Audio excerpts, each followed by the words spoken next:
That's good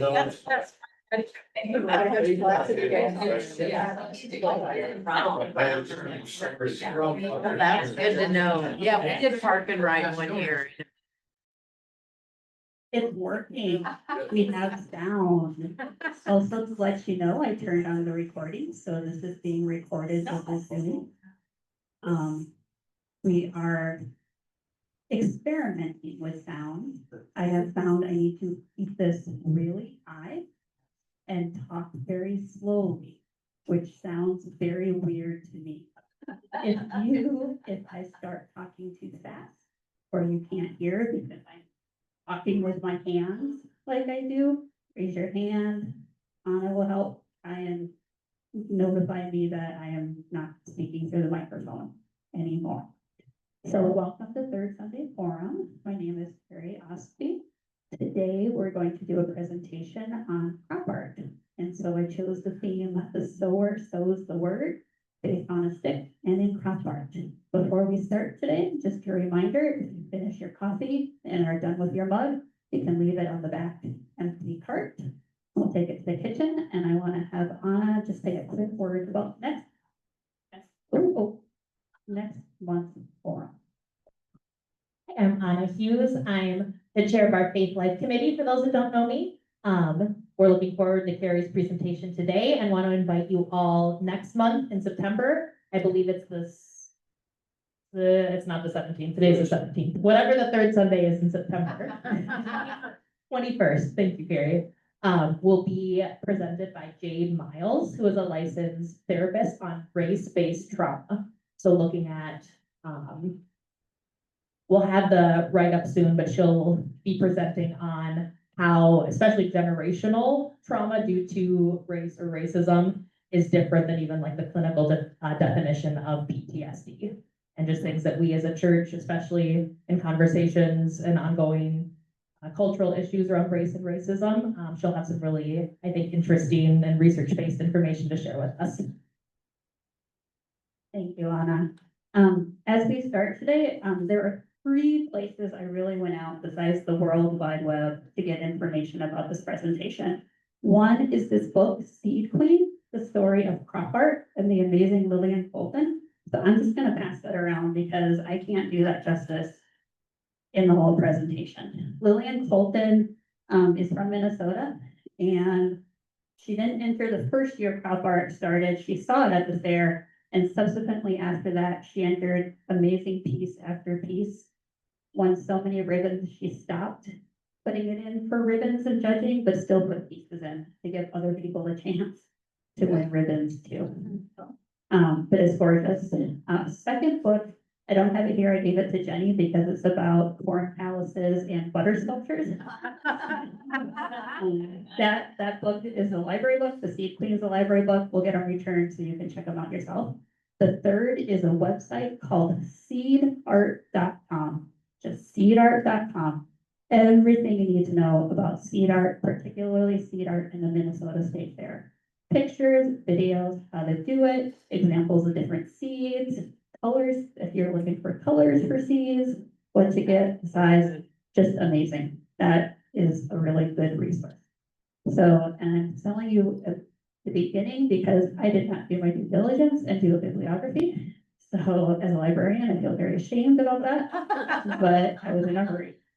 So let's get started. So here's our agenda for today. What is crop art? And then we'll talk about crop art at the Minnesota State Fair and how to make your own crop art. And what I have for you in the back, so you can take it home because we do not have time today to make your own crop art. There's kits you can take home. I have 4 different types of kits. One's a rainbow, one's a flower, one's a butterfly, and one is flat Jesus. You can take flat Jesus home and you can decorate them with seeds and bring them back. And you can exhibit at the CUMC State Fair on August 31st. And it is totally okay if it's a work in progress to bring it. So those are kits in the back, and we'll talk about what went into the kits. Have any of you seen the crop art at the State Fair? Yeah. Oh, good, good. You know how amazing it is. Okay, so what is crop art? Crop crop art or seed mosaics are kind of what it sounds like. Mosaics are small pieces of material arranged to create an image or pattern. You don't really hear about them in fine art history, but seeds or food as art material has a long tradition in many cultures. Here's some examples in the Lillian Fulton book about people making wreaths out of seeds. Someone decorated clothing with seeds, bags with seeds. You can use anything, as you know, to make art. A lot of the early crop art that you see in fairs, though, took the form kind of as trophy displays to showcase harvest. So it wasn't like they were making a picture or making a display. It was more a display about look how bountiful, or look at, and it was, some of those displays are amazing too. How they've done the forms and things. It was just like full of full food. Yeah. And then rustic art, they called it. And rustic art there's no negative connotation with rustic art. There, you wouldn't believe the time and effort that can go into making the displays as well. But not rustic art involved food and natural materials used to make pictures and sculptures. So I bet all of you have seen really big examples of serial architecture. This is the Corn Palace in 1891 in Sioux City, Iowa. Sioux City for years had an enormous corn palace. And then more of you are probably familiar with the Corn Palace in South Dakota. And you can see, when you think about it, that's seed art. Those are seed mosaics all over the sides of the Corn Palace that they switch out. So if you are going to submit crop art at the Minnesota State Fair, the first year they did it was 1965. It's sponsored by the Division of Farm Crops and the Agricultural Horticulture, or the Ag Hort building. If you're gonna do the competition with seed mosaics, I suggest look online, because there's divisions you can enter, whether your seeds are colored or not colored, or if you're an amateur or a professional, or all sorts of different types of things. But if you're gonna do it for the Minnesota State Fair, it has to be only seeds from Minnesota grown farm crops or cultivated garden flowers, fruits, and vegetables. You cannot use common or noxious weed seeds. Those are prohibited. And you cannot use white rice, sesame seeds, or anise. Don't know why. Probably because they're not grown here. Anise. Anise. We don't want to do anise too. Actually talk about anise a little later. That was a good segue. Yeah. So this is an example from the book that's going around with the seed queen Lillian Colton. She entered her first crop art, like I said, in 1966. She won 9 Best of Show ribbons in 11 years, and then retired from competition in 1983 to let others have a chance at winning. She was an artist in her own right. She also ran a beauty shop in, I think, Owatonna, Minnesota for years. But she was, if you look in the book, her sketch art, she was good with yarn, with fibers, just a really phenomenal artist. But a lot of her seed art, she would sketch. So she had this elaborate sketch, and then she would place the seeds over it. So that was one of the things she made. These are examples of, this is from seedart.com, her ribbon winning artwork. The first one in 1967 is a parrot. And then you can see she favored a lot of portraits for people. In the book, there's a really great one. The lady who wrote the book, her students gave her a gift certificate for Lillian Colton to do her picture in seeds. So she gave Lillian a glamour shot that she had jokingly made of herself. And so there's a glamour shot portrait of the author of that book. So really amazing when you see them. So here's the accepted materials for crop art entries in Minnesota. It has to be seeds, stems, heads, or panicles, and fruiting bodies or structures of. And then you can see the list: oats, wheat, quinoa, barley, flax, rye, all the corn types, amaranth, canola, lentils, soybeans, edible field beans, sunflower, common buckwheat, field peas, millets, sunflower, sorghum, sugar beet, Sudan grass, picture of clovers, alfalfa, wild rice, poppy seeds, and yellow mustard. So they can be in various forms, such as whole, round, rolled, or cracked. But if you're gonna use ground, cracked, or rolled, it cannot exceed 20% of the area for the artist's work. So if you've been to the Ag Court building, this is an example of what you're going to see. And then, so I'm not quite sure, I didn't read through, the rules are extensive, and I wasn't sure. It feels like anything goes on what people decide that they want to make. So you've got a laser loon with a corn dog and on the left, and then I'm glad you're here on the right. This is a beautiful one, celebrating a century of the McNeely Conservatory. And again, all seeds or other plant materials. Here is Pee Wee Herman on his bike. That's a more three-dimensional cutout that I love.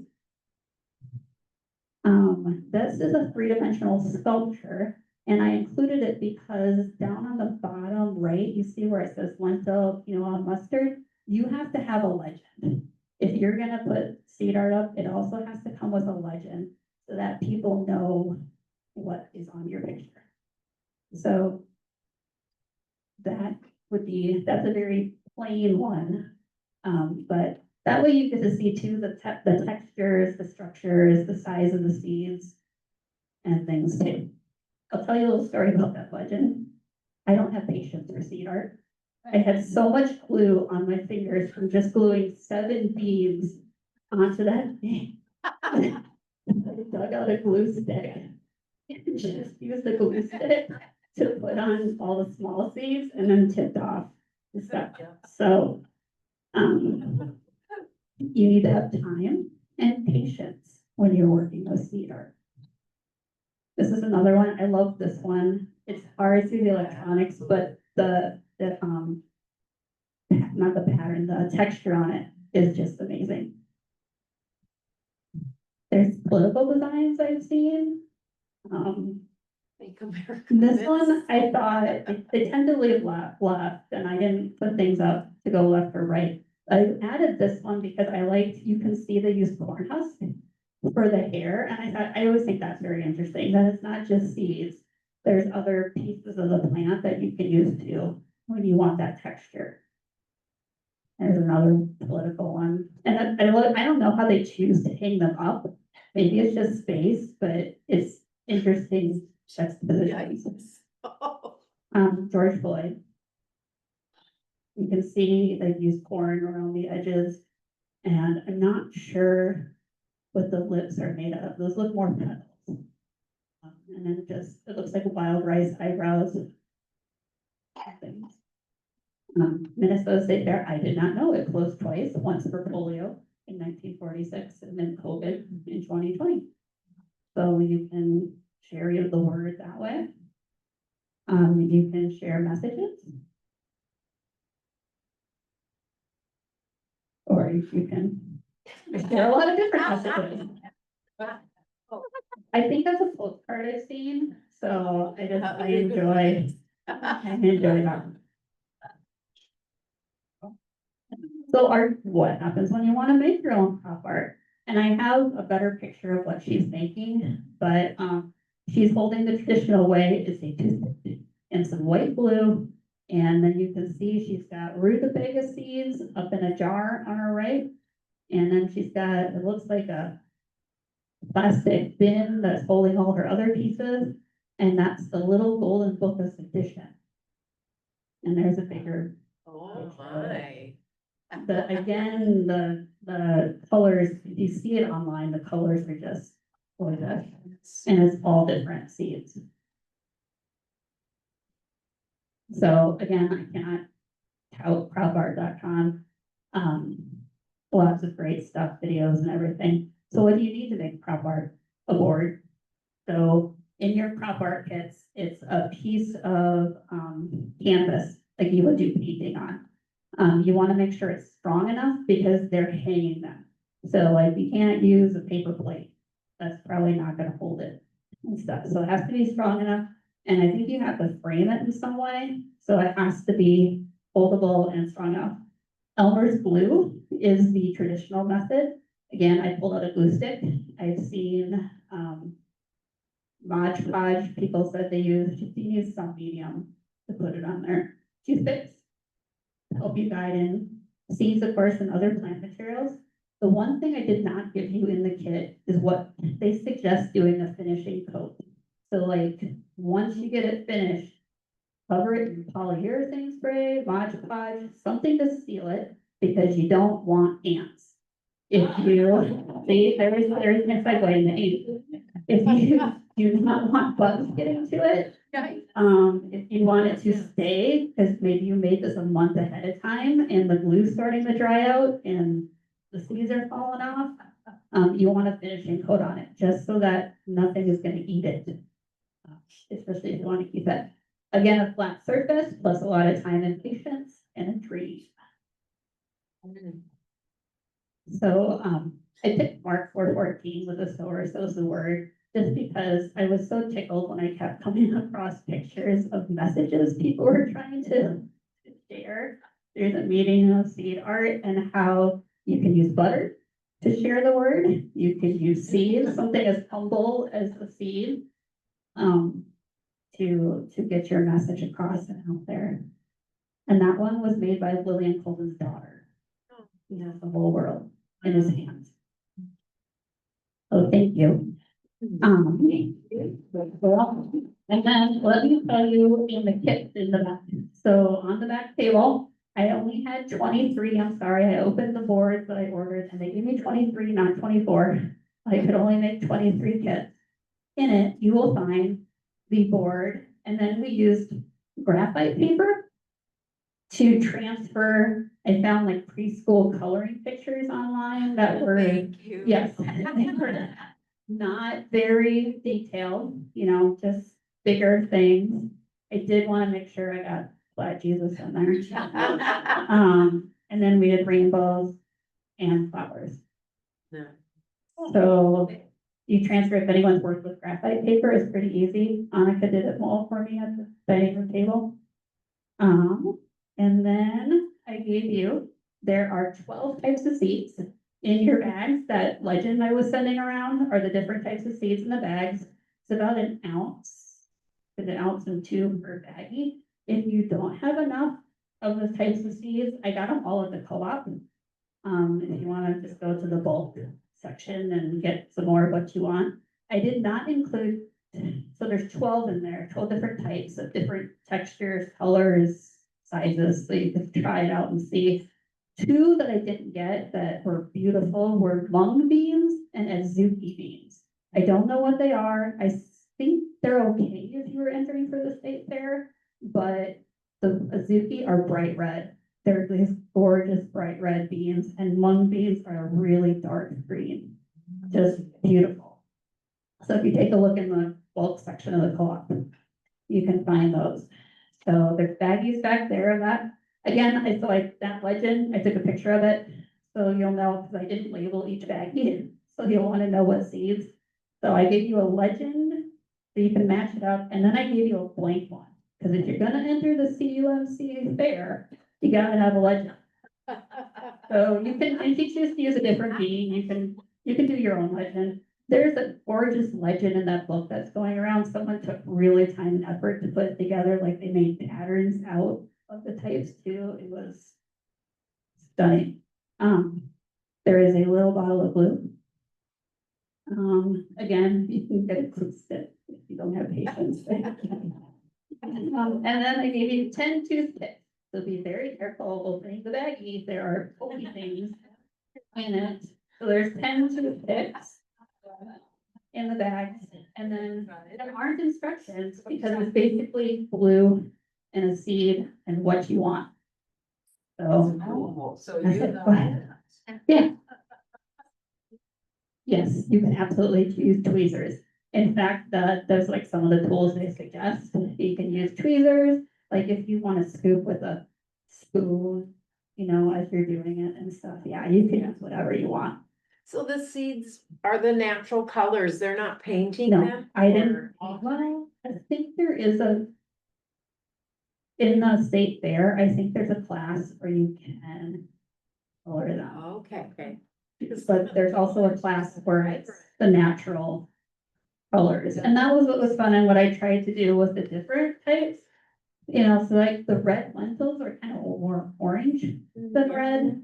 But there's also red, the golden flax.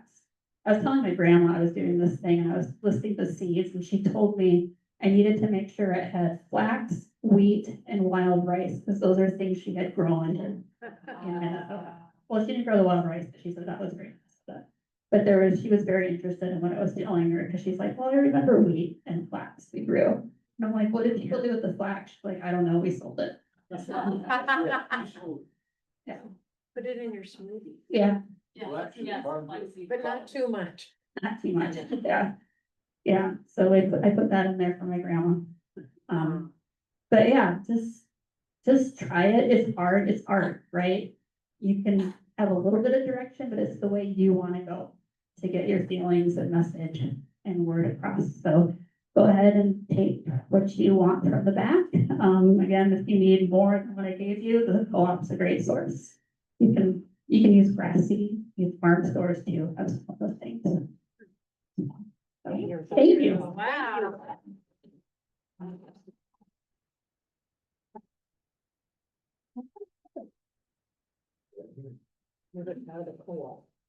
Right? That's true. Those very. But you'd want your list of what's appropriate.